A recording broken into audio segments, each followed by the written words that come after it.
What's happening? Brian Tong here, and welcome to the Apple Byte for everything good and bad inside the world of Apple.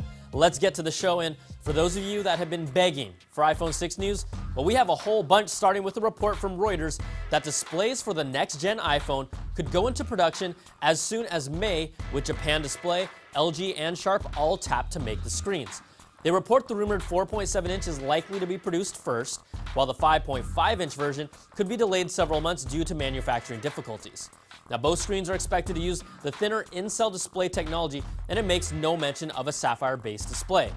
Also, everybody loves a Foxconn leak, and images posted on website Weibo show a purported iPhone 6 under testing at Foxconn.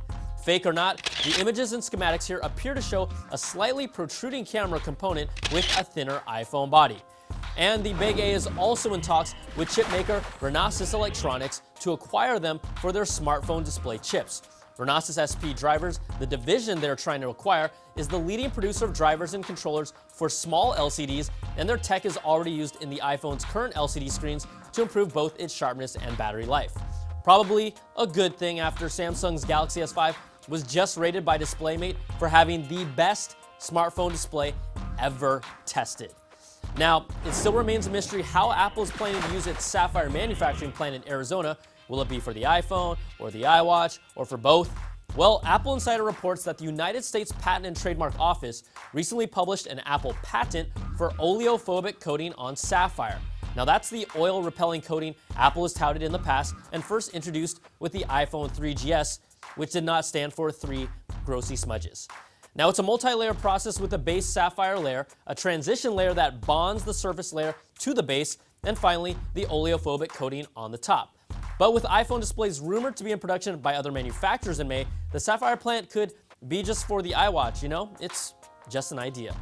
And there are plenty of iPhone 6 concepts out there to drool about, so take a look at this one. Based on Japanese magazines, Mac Fans published alleged schematics for the next iPhone.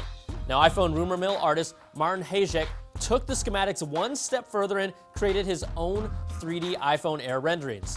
They feature a thinner body, rounded edges, and a rounded body itself, but don't get too worked up. This isn't the real thing, but it might be really close to it, and we're still expecting the iPhone to drop sometime in the fall. All right, now, competition is always a good thing to be aware of, and this recent week was a big one as Amazon officially unveiled their Fire TV streaming set-top box that includes a remote with a microphone for voice-controlled search, automatic recommendations, gaming, and claims that it's 3 times as fast as an Apple TV with its quad-core processor and 2 gigs of RAM, all for $99. Now, there's also a Bluetooth game controller accessory for $39, and they'll be developing their own games, but I don't think Gary Busey is going to convince me to buy this. If you're like me, you like talking to things. Hello, Lab. Hello, Gary. See? But it's frustrating when things don't listen, especially high-tech things. You know, he's really not going to convince me to buy anything.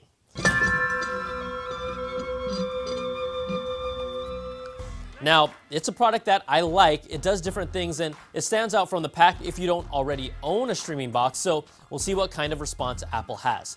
And Microsoft Build recently held their own keynote in San Francisco, and they unveiled the new Windows Phone 8.1, and the biggest addition is their own voice assistant, Cortana, after the famed Halo artificial intelligence, who was the emotional hook for Master Chief.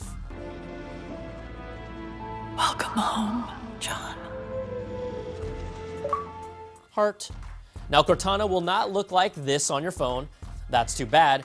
But one thing she already has on Siri is the ability to operate with third-party apps, actual apps, and not services, and that's one thing that Apple has still held back from its developers. But if you're showcasing a new Windows Phone hardware, Nokia, don't promote a phone by pretty much ripping off the same exact commercial for Apple's iPhone 5C. Now, that's just stupid, and that's not even a commercial worth ripping off. So here's Nokia's, or Nokia's for you purists, and here's Apple's. And that's a bad Apple. All right, guys, that's going to do it for this week's show. You can email us at theapplebyte@cnet.com or tweet me at Brian Tong. Thanks so much for watching, and we'll catch you guys next week for another Bite of the Apple.